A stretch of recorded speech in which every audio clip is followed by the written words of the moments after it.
As I speak, there have been 2 games in the Premier League season so far, but there have already been so many things to notice. And who better to be joined by than JJ Bull, hello, and Jon Mackenzie, hello, who've already noticed so many things. Well, where else to begin, Jon, than with Arsenal? Very exciting team. They're bringing in, by the sounds of it, a new player. But the thing you've noticed is that perhaps doesn't quite match what they're already doing. Explain this to me. Yeah, I was just a little bit confused about the way that they've been playing so far in their first 2 games with what's going to happen when they bring in Mikel Merino. So what I've got is Arsenal versus Villa here on the board. Arsenal in their standard sort of 4-3-3 shape. What we saw from Villa, as we always do, is a really nice mid-block. And the idea behind this mid-block was to block out the 8s in particular. So we've got Rice and Ødegaard as the 8s. You have the 2 Villa 6s either side of them, ready to cover them should they get the ball. But we also have the wide forwards for Villa coming inside just to block passes into them. So the whole idea here is to make it really tough for Arsenal to get any joy through their 2 8s. And that means they're going to use just the 2 players in their front press to cover everyone else, but if the ball gets through, the idea should then be, well, there's not going to be much space behind them, so they're not going to be able to do much with it. Yep. Even if the ball goes out wide, then these wide forwards can double up on the wingers, and in theory, that should cause Arsenal problems, and it did. The problem with this approach is that it is very man-oriented. I'd say it's a zonal approach, but you are trying to cover Arsenal players. So if Arsenal players move around, that should make it a little bit more tricky to deal with. So the way that you cause problems in these sorts of situations is by creating tensions. And the place to create the tension is in this hexagon of 6 players. So the obvious thing to do, and it's what Arsenal do a lot, and they did it in the first half, was to bring one of the fullbacks inside. So invert your fullback into this kind of area. And now you're starting to already create tensions. What does this player do? Do they come inside? Yeah. What happens if the ball comes through the middle? Who's stepping up? Does that now leave space for Rice to get in behind in this instance? They tried this in the first half. It didn't come off particularly well, and so they introduced more tension-creating moments or players who could do that in the second half. So they used Kai Havertz dropping in, for example. That creates tension with the centre-back as well, but do you pass him on to one of the centre midfielders? Does this now mean that Ødegaard's free, for example? And then Ødegaard himself, as we saw a lot last season, can drop into this area as well to, again, create this tension to try and pull this block apart. What I thought was so interesting was that Arteta didn't have Rice doing this at all. And why that's interesting is because if Mikel Merino does come in, he would be playing in this spot here, which is the spot that Rice is in, which suggests that Rice would then be playing somewhere else, would be playing a different role. So the obvious place to put him, obviously, is in the 6 here. But then I guess the question that I had in my head was, why play a system for 2 games where you're making Rice essentially play away from the build-up if you're intending eventually for him to become the most important player in the build-up as the pivot?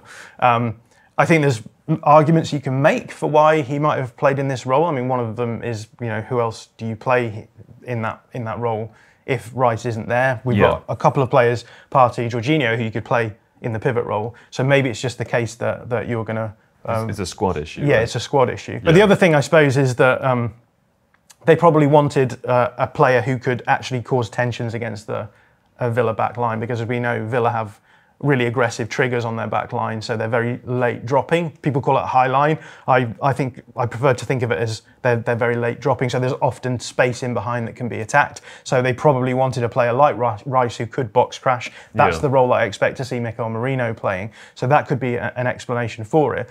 But yeah, for me it was just interesting that there was not many situations where Rice dropped in and helped out. Simply, I guess, because it seems as though if the system continues the way that we expect it to, as it has in the first 2 games, it means that he'll probably have to play a completely different role. Do you think one of the other options or possibilities here, JJ, is just that Mikel Merino isn't going to start every game? Well, probably. Rice started 37 games and then 1 off the bench in the Premier League last season, and also played, I think, almost all the Champions League games. So you need squad rotation options, so you have a natural choice to either cover for Rice or to maybe give Ødegaard a break now and again.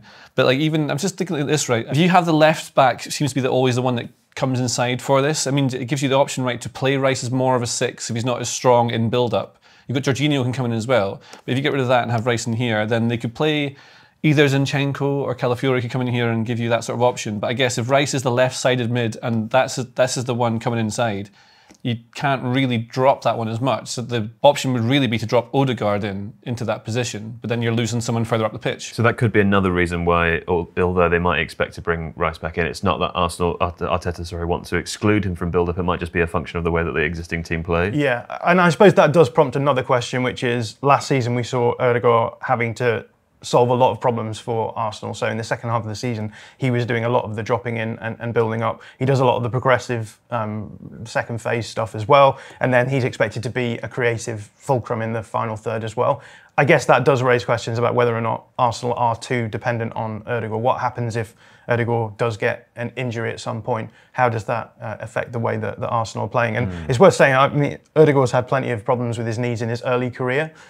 He's played a lot for Arsenal and hasn't had any of those issues. It does seem quite a risk to actually rely so heavily on one player like that. So yeah, going forward, I think that's what I'm looking at with Arsenal, is how do they solve some of these problems, and will that cause future problems as well? It's a question we'll be asking for the ages. What is Declan Rice? Maybe Mikel Merino will help us learn. Now, moving on to our next topic, JJ Bull, we're going to talk about Chelsea. Before I throw it over to you, though, I have to tell you, our friend Reuben Pinder headed to Stamford Bridge recently to ask Chelsea fans which of the crop of young players that they have are they most excited about seeing. So let's hear who they said. Chelsea have signed 35 players in the Todd Boehly era. We've come to Stamford Bridge to find out which of those players their fans are most looking forward to watching. I think Isabel and Kenry Payers are really exciting. Cole Palmer's come through. I love Neto. I think Neto's great, but having said that, injury prone, which worries me. I mean, he's not a new signing, but Lavia, if I'm going to go and buy a shirt. Like a new signing. Yeah, basically, that would be the name on the back of my shirt. Watch out for him, guys. He's going to be brilliant. Lavia, I've been excited about Lavia for a long time. Mark Yu, low amount of money. I think he's got potential. I think in the Conference League especially, he could do really well. Mark Gui, if he can get a run in the team, looked really good in pre-season. Obviously, I don't think he'll start for us. From pre-season, Gui, that pressing, it's like reminiscent of Fernando Torres when he was like 20 years old. So I genuinely think we're going to win the Premier League this season. I'm excited about that one too. I don't know who it is. Now, JJ Bull, what is it that you've noticed about Chelsea after the first two games? Because I have to say, a lot of people are noticing things and not all of them are good. Well, that's right. There's a lot of noise about Chelsea saying, how they've spent all the money, they are fools, look at what they've done. But actually, I think what I've noticed is that Chelsea's squad building might not be that mad, with some caveats. Okay. So there's quite likely a chance in the future they come up against some problematic UEFA rules that involve money. That would be bad. That would be bad. Yeah. Maybe not this season. Maybe next season. Potentially, yeah. And they have to register. So the Premier League, to play in the Premier League, you have to register a squad of 25 players. You have to have 8 homegrown players if you want to have a full 25. You have to register a maximum of 17 non-homegrown players. And you don't have to register all the under 21s. Yeah. And you don't have to register. You don't have to register on 21. Right, yeah. So like when you look at your squad building, you want to build a squad that can compete on all fronts and is good. And as we all know, Chelsea have loads and loads of players, like 45 players, some people say. But actually, they don't really. And if you look at this, there's a lot of players here. But when you look at what's actually happening there in the squad, it's not that crazy. These players on the left here are ones they want to get rid of, and sure enough, there's quite a lot here. I think Petrovic has already gone out to Strasbourg or something like that this morning. Worth saying, we're recording this before deadline day. These could all be gone by then, They may well have left, they may well not have, so that'll be interesting to see. And the ones they don't want, like, so Chilwell doesn't fit the squad's style that Maresca wants, so that's fine. He's injured quite a lot. Raheem Sterling, they don't really want, it doesn't suit what Maresca wants either, apparently. And so these other players, Chalobah is maybe the only one you maybe keep because he's a decent defender, but they have 3 goalkeepers, very normal. You've got 4 centre-backs, 5 centre-backs really, because Fofana's there as well. Don't know what's going to happen with Disaster Fofana as well. They've got a decent number of centre-backs. They've got right wing-backs, full-backs who can do what they want them to do. They've got Vega and Cucurella doing the same sort of thing. Basically 4 midfielders. Cassidy is under 21 backup in midfield. Then you've got Nkunku and Felix do similar things in the 10 position if you play that. You've got Neto left or right side. You've got Madueke or Palmer on the right hand side. Basically, you've got good coverage and strong players in every single position. This is a good top 4 first team. And your point about the 45 number, or 45 players, 43 players, whatever, is just that might be technically true, but it's kind of inflated to include players that might not be included. A trick of the media, Joe, is that sometimes you put things in to make things seem worse than maybe they are. Right. For example, if you include players that are really reserves who are never going to play anyway, or just like young players who are kind of squad members who aren't really going to play, like some of the people that are involved in these 4 or 5 players are people like Tyreek George, who's an under-21 player, or someone I keep forgetting his name, Tino Anjorin, who's 22 now, wouldn't count as under-21. So essentially he's a squad player you need to do something with, but will likely have already gone by the time this comes out on loan or something like that. Okay. So I was looking at all this and thinking, well, that's crazy. They must have done something wrong, because we've been talking about Chelsea and all the madness of what they've been doing for quite a long time. And in terms of what you have to register for your Premier League squad, I was thinking, well, they're going to end up in a bit of trouble here. But what you actually have, if you look at their squad build... And this is for Premier League registration as opposed to UEFA? This is for Premier League registration, is that they easily meet all the requirements. They've got homegrown players, which are the ones highlighted in blue here, but they also have loads of under-21s, who they don't have to register, who can just be squad members. They can play for the youth team, or maybe they'll go out on loan, who knows. But they've got a good squad with loads of depth that they can bring in should they need it. And most of those players will still be counted as under 21 next year and the year after. So they haven't done it that crazily. What about when they grow, when they age, these players? Surely some of them will be over 21. And of course, it's also worth mentioning that whilst we're talking about Premier League registration here, there were reports earlier this week that they're not going to be able to probably meet UEFA registration rules next season. So that is different, and that will be interesting. What about the number of players here that when they turn 22? So there are a few who will be over the age of 21. The registration this year would be so born in January 1st, 2003. Anything after that counts as under 21. Obviously, it'll be 2004 next year. So there's a few who will be over that age, but there's also a few under that, so they should be fine. Also, they can just keep buying more players who then might bring that age underneath, or promote some from the academy that they may have acquired at other places. Perhaps, John, they could pause aging. You know, I've heard about some scientists in California.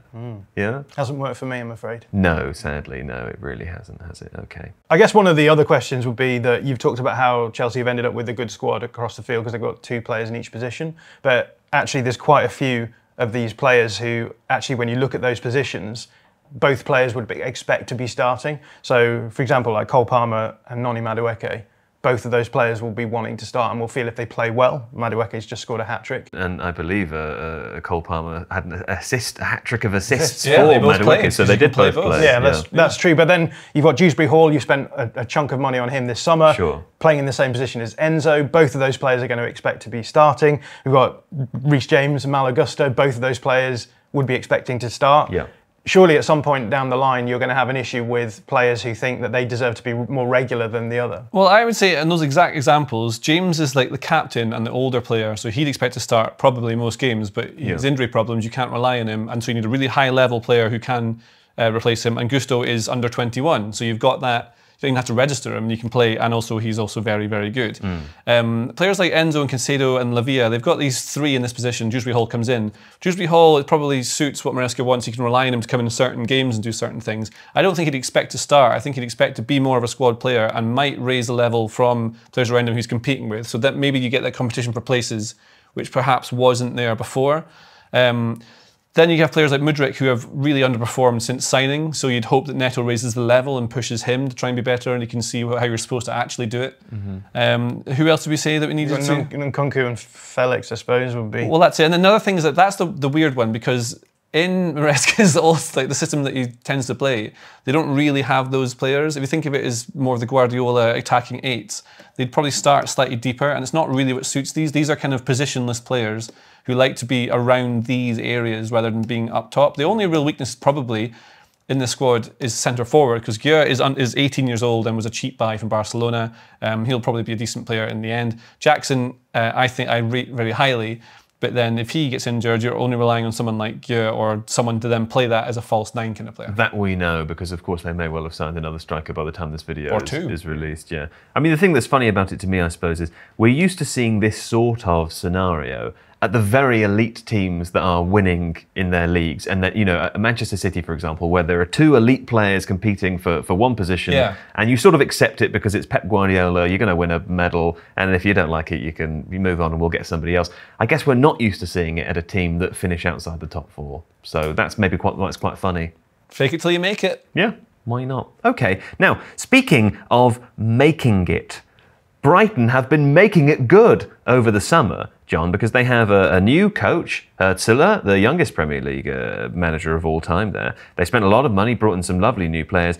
But you've noticed something interesting about what Hertzler is doing with the team so far, haven't you? Yeah, he was playing some fun stuff at St. Pauli last season, so I watched a few of their games, and I was quite excited to see what would happen, because he was creating this box midfield in just the most mad way I've ever seen a team create a box midfield. So they were playing with a 3-4-3 like this. Usually if you're going to make this into a box midfield, what you do is you just pull your 10s a bit narrower, and now you've got your box in the middle there. But actually the way that Hertzler was using his players to make this box midfield was pretty crazy. So he was pushing one of his 8s or 6s in this system north of his other midfield partner. In a true north formation. True north, yeah. And then the centre back would now move into this kind of position, and we were seeing the centre forward, a guy called Marcel Hartel, which is a fun name, isn't it? Right. Dropping out as well. Now you end up with similar ideas, because now this obviously creates a lot of space for your wide forwards to run into, and that's what we expect from Brighton from the last few seasons, reliance on those wide forwards. But this is not usual, and I was interested to see whether or not we were going to see some kind of crazy tactic from Hertzler at Brighton. But we haven't. No, we haven't. We've seen very similar things to what we saw under De Zerbi. So still this reliance on wide forwards. This is the lineup from against Manchester United. We've got Mitoma on one side, and then Minte, who they brought in this season, on the other.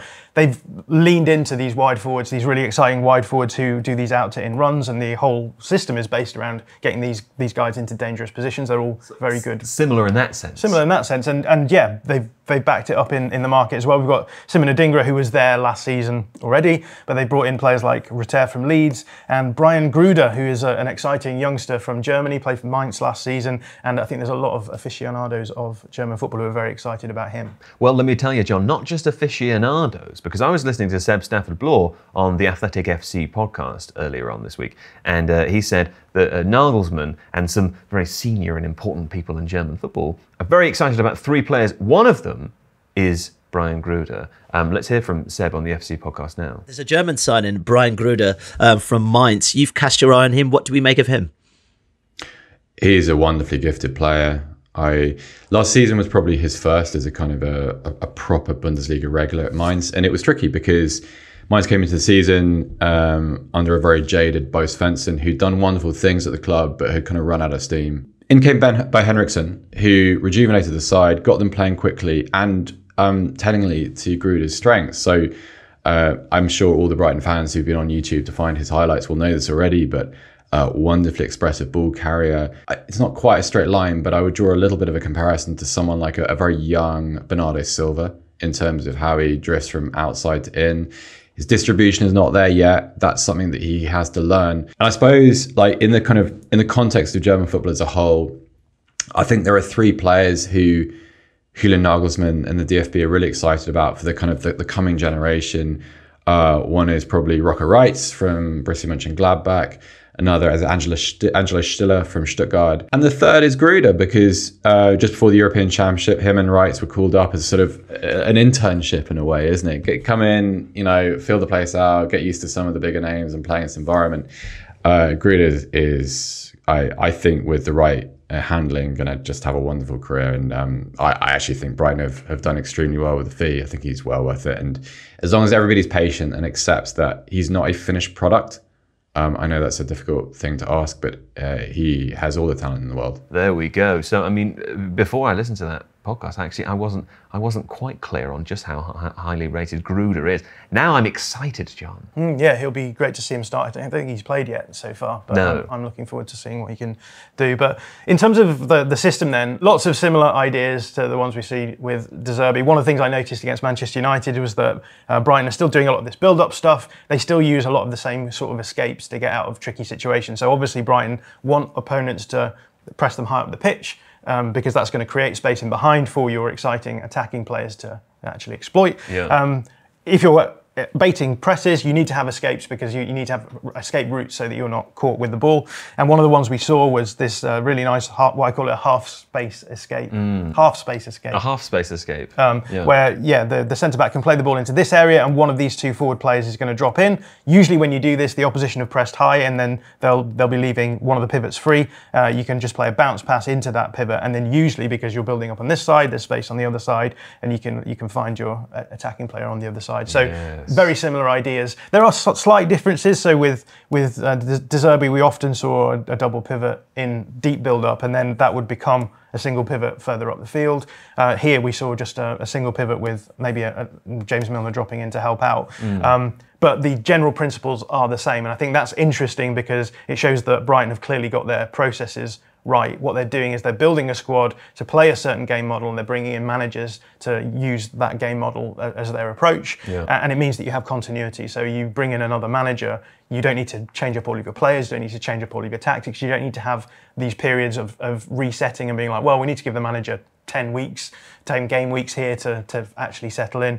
You actually have that process from the off. So once again, Brighton being the adults in the room, I think we call them. Do you know, JJ, I always like it when a manager comes in and does something a little unexpected, because the assumption is often that they're just going to copy and paste their tactics from the previous team. And when they don't, I get very excited. And why is that? Well, I just love change and surprise, you know. I love...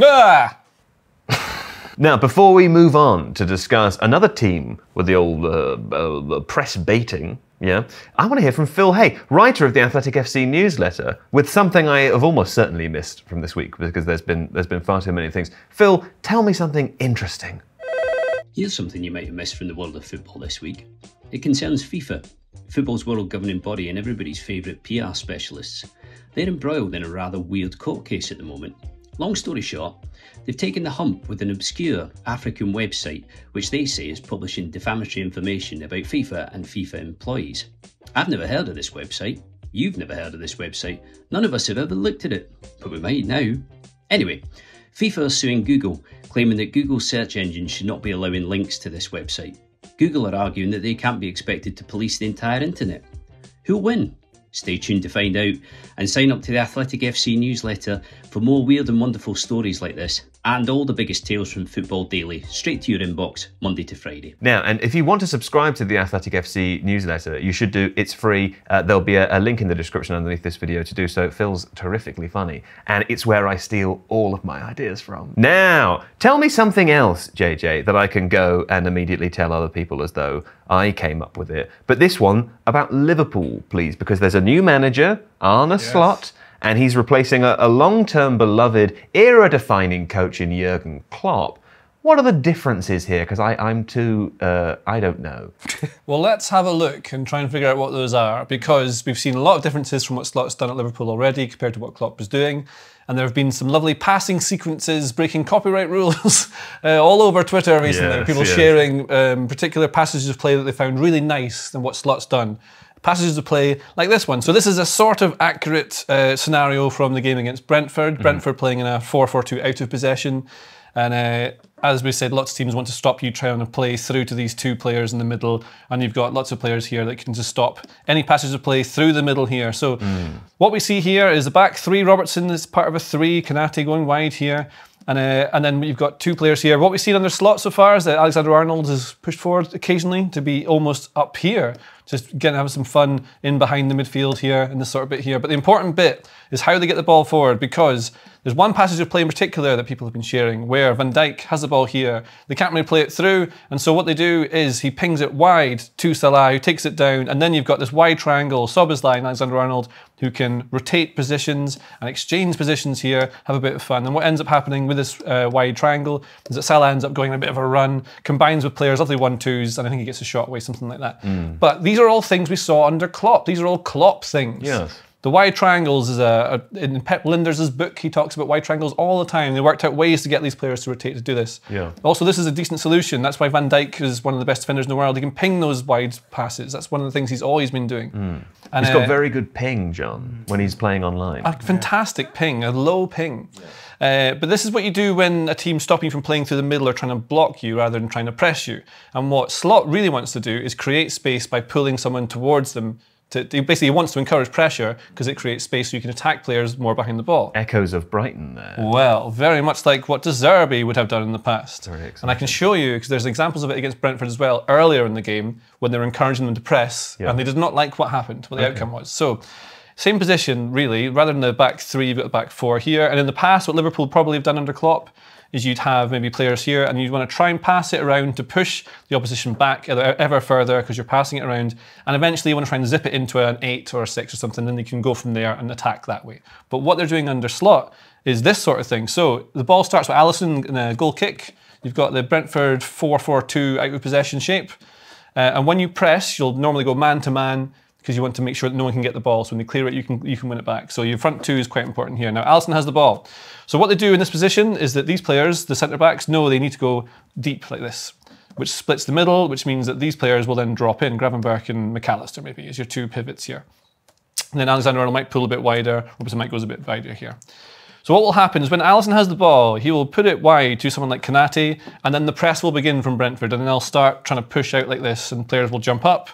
You'll have different options here. So this will be a bit like this at the moment while they're seeing what they're doing. Konate has the ball, and this player will try and close them down. Konate, to be safe, pushes it to Gravenberch because they're not ready to hit it forward yet. They want to bait them out more. There's not enough to do here. Yes. So when he goes back to Gravenberch, that will then go back to Alisson. So that's part of the plan. They're doing this on purpose because then they start to press. So as this ball has gone back to Alisson from Gravenberch, at this point, this player here will have jumped onto him. This player will probably drop into Szoboszlai if he pushes up, but will be around about here. This player will jump onto McAllister because this player will then jump to be round about here. So if Alisson goes this way, he's in trouble. You've got this player next to Konate, this player's in Gravenberch. See, everyone's basically taken care of. You've got a man-to-man and they're thinking, system here. we've got them here.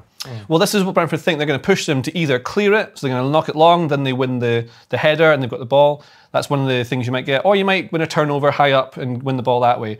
But what Liverpool want to do is exactly this. So Konate and Van Dijk go even deeper. Konate gets the ball from Alisson, and then what you've got here is the press is still on. They're trying to push them ever closer, going further up. Szoboszlai is completely free in this position here, but he's not the pass. He's not the pass yet. What Konate does instead, because he closed down and they showed him wide, because the wide bit is like your extra defender. You're always taught to do that.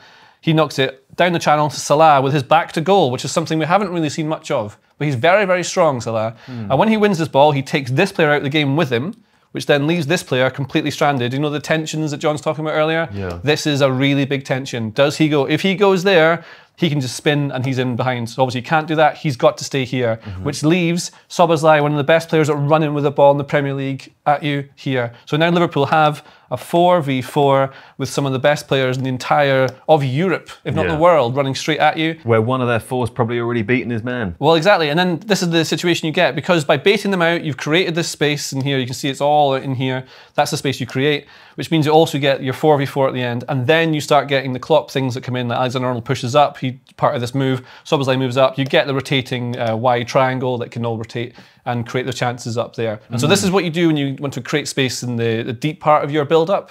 But also they still have the solutions from the Klopp era of being able to just swing it wide and go against a team who's blocking them. They have solutions for everything. It's sort of the best of both worlds, isn't it? You get the kind of, you know, the slow, tippy-tappy lulling, you come here to me, and then you get the bang, heavy metal.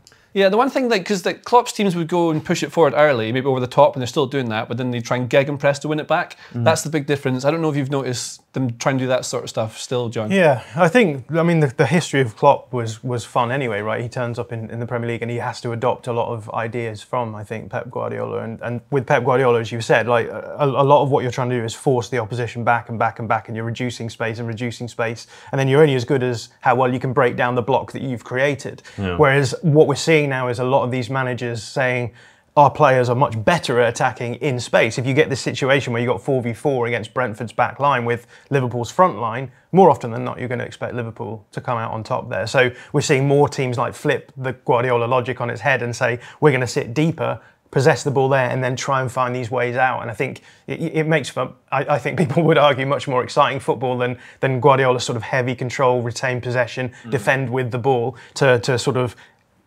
put yourself at risk and then hit over the top and find routes out. Now, lastly, John, before we finish for today, we've just talked a lot about how to play through a press when you have the ball. But in terms of the actual pressing team, something you've noticed about Manchester United is that they're doing it a bit differently now than they were for most of last season. Yeah, Manchester United last season obviously had an issue with defensive transition. They were leaving a lot of space and they had a really aggressive high press. So they would press up high, leave space in the middle, and then they would get countered through, which is why we saw all of the data showing that they were conceding hundreds and hundreds of chances across the course of the season. At the end of the last season, they got to a point where they were like, this can't go on, because if you give up that amount of chances, even with lower Premier League sides, they have the players now to be able to cause you problems. So we saw them shift to this 4-2-4 shape in the press. And the whole idea, I think, here is it's about compaction. It's about making it harder for teams to build up through the middle. So you have this really narrow line of 4 at the front, with the idea that teams are going to try and build up. You want to block passing lanes into the middle. So if you make it hard for the ball to get into there, then teams aren't going to be able to exploit those big areas in the middle. And then behind that, you have just like compact lines. And the whole idea then is make it hard for teams to do what they were doing so well last season, and this should improve us. But I think there's a couple of problems here. One of them is that Manchester United actually have struggled to generate chances in possession, bar in transitional moments. One of the ways that they were generating chances earlier under Erik Ten Hag was through high regains, because they had such an aggressive press. So one of the benefits of having that high press, which was causing problems defensively, was it did give them a chance of winning balls higher up the field.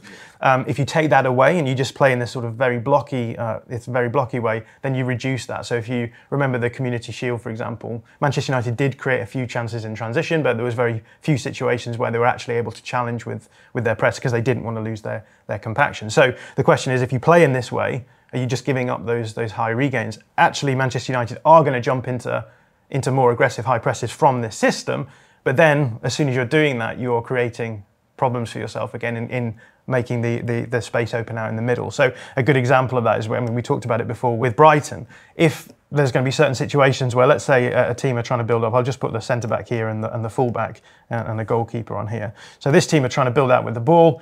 When that happens and Manchester United want to jump high, what they'll do is they'll curve Fernandes in here, because you want to make sure that there's no easy route back to the other side. There'll be a pivot player here who's being protected by Mount, but he's going to jump up onto this player and he's going to cover that player with his cover shadow. Let's use the cover shadow tool. You like that one, don't you? I like We don't use that one enough. No, you don't use it enough for me, no. No, but the idea here then is that you're able to defend 2 players with 1, because you're blocking the pass and then closing this player down. Yeah. The problem is that you don't want to leave this pivot player free, so that does mean that you have to jump one of your central midfielders up. If you don't do that, you can do what we were talking about with Brighton, where they play these half space escapes, where you play it into the half space and it bounces back to this player who's now free. Yes. And that's a lot of problem. If you do jump this up, you now only have 1 central midfielder in the middle as well. So against smart teams, if your front press doesn't work, which it generally does, then you can have them starting to find those spaces again. Now, this leads to the other problem, which is part of the reason why Manchester United's press has been so good so far this season is because they've played Mason Mount and Bruno Fernandes together, who I think are both very good in their own ways at leading this press. The problem is going to be when you start bringing players into the team like Højlund, we've got Xerxes as well. Marcus Rashford was, you could argue, was a little bit more open, and so Brighton started finding solutions down his side of the pitch. In the first half, I think 54% of the build-up started going down that side where Rashford was on. Yeah. So if you start playing more aggressive and you have to play different players in those roles, does this press become less functional, and then you end up opening these spaces as well? Well, also worth saying that although I think it was decreed that there was some minor knock, and that's why Mount came off at half-time in the most recent Manchester United game, it is likely that he's the player that will first drop out of that lineup when players return from injury and new players arrive. So that would maybe be concerning from a press perspective. You're caught between wanting your press to be really tight, but also wanting to have creative upside as well. Yeah. It's also worth saying that if they do bring in Ugarte, then he will be a player who will probably replace Casemiro and will be better adept, I would say, at jumping up onto covering the pivot player. So there are going to be benefits as well. Loves to. It's a jumpy guy. Jump in and jump. Yeah, I think that's one of the reasons he got dropped in Champions League games for PSG, is that he kept going and people would pull him out of position and they were spacing behind him. I think to summarise this, Manchester United's out of possession looks much better this season, but I think a lot of that is to do with the fact it is more conservative this season than it was in previous seasons. And the question is whether or not the upside of being more conservative out of possession is matched by the downside of losing maybe a little bit more danger in creative senses. Okay. If you like this video, please consider subscribing to the channel. The Athletic is home to some of the world's best sports journalists, including David Ornstein, Amy Lawrence and Rafa Honigstein. With the latest transfer news and insight on every Premier League story that matters, theathletic.com puts you inside football and you can try it free now for 30 days. See the link in the description.